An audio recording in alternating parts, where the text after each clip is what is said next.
Natalia Bonner. Welcome to Let's Stitch a Year of Quilt Blocks. This is the free stitch along version, but we do have a full class over on our website, peaceandquilt.com, where I will teach you 12 more ways to machine quilt this awesome Bird of Paradise quilt block.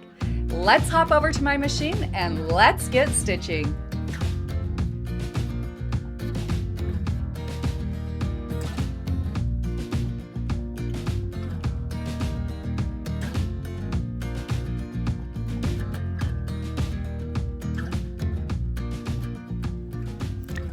On this design, I'm going to be using the 4-in-1 machine quilting ruler. We're going to use the medium size curve on that ruler. I have already started out this block by stitching in the ditch all the way around the outside of the block.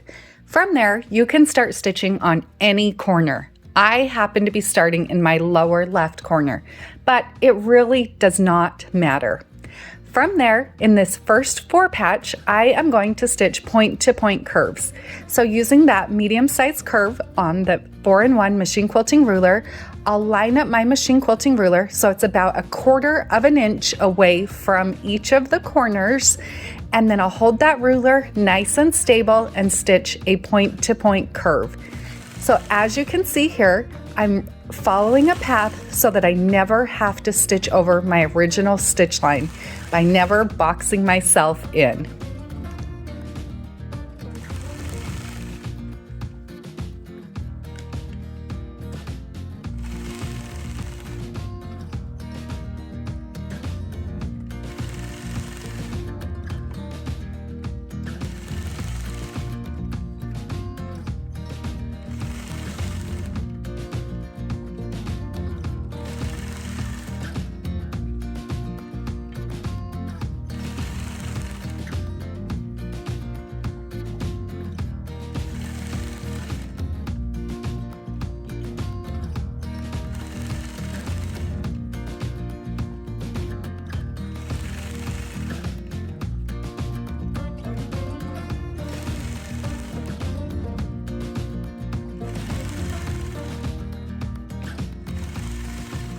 Once I've completed that first 4 patch, from there, now I'm going to travel up to my second block.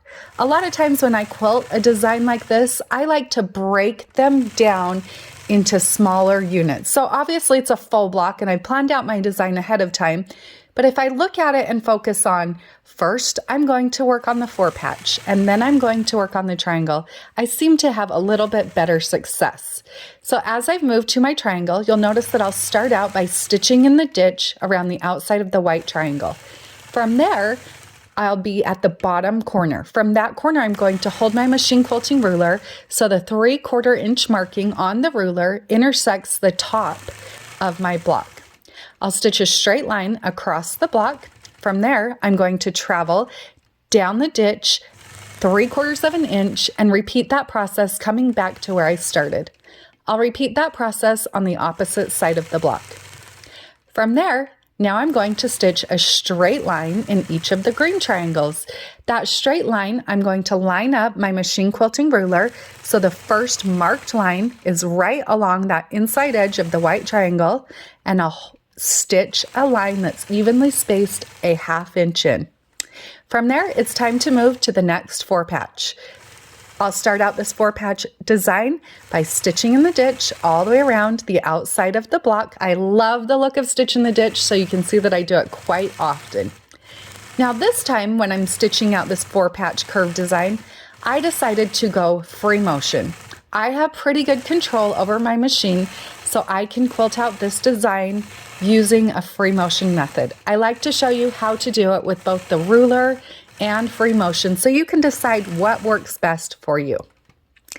Now that I've got that block complete, you will see that there are points where I do travel over my previous stitch line. Because I'm using the So Fine thread, I'm okay with that. If I stitch over a point a couple of times, I don't feel like I get a lot of thread buildup. So now we're traveling to that next triangle and we're going to repeat the process that we stitched in the first triangle.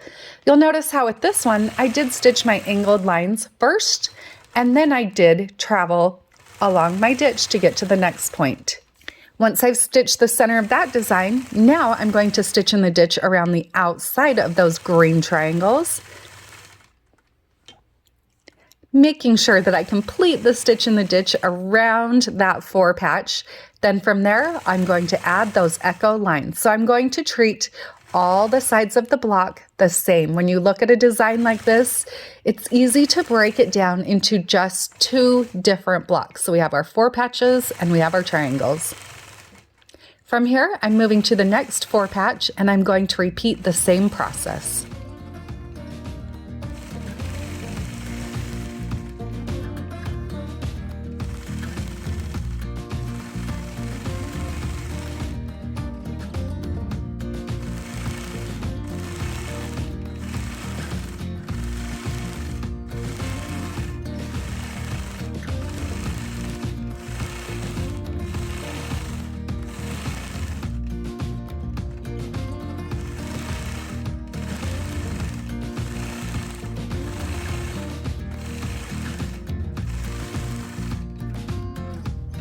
Once I have that 4 patch complete, now I'm going to travel over to the next green triangle section and I'm going to repeat the process of stitching those straight lines.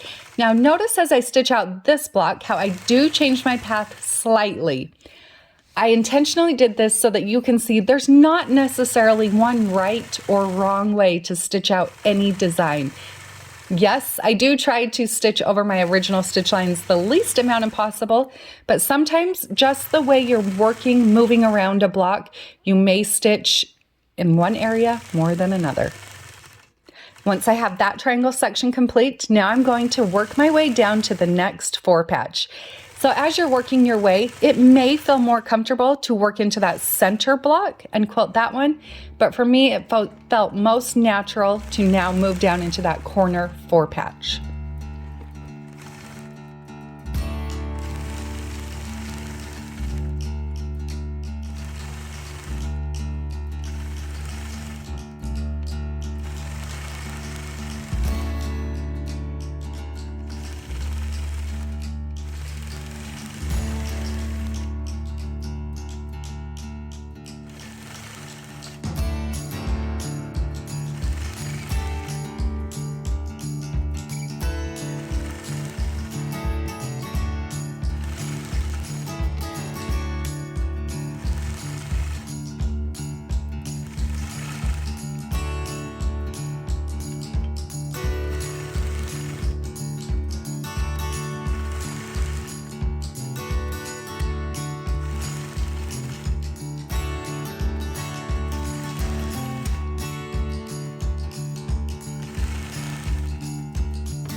Once I have that 4 patch complete, now I'm going to travel to the next triangle and stitch that triangle, starting with my stitch in the ditch work and then moving to those angled lines.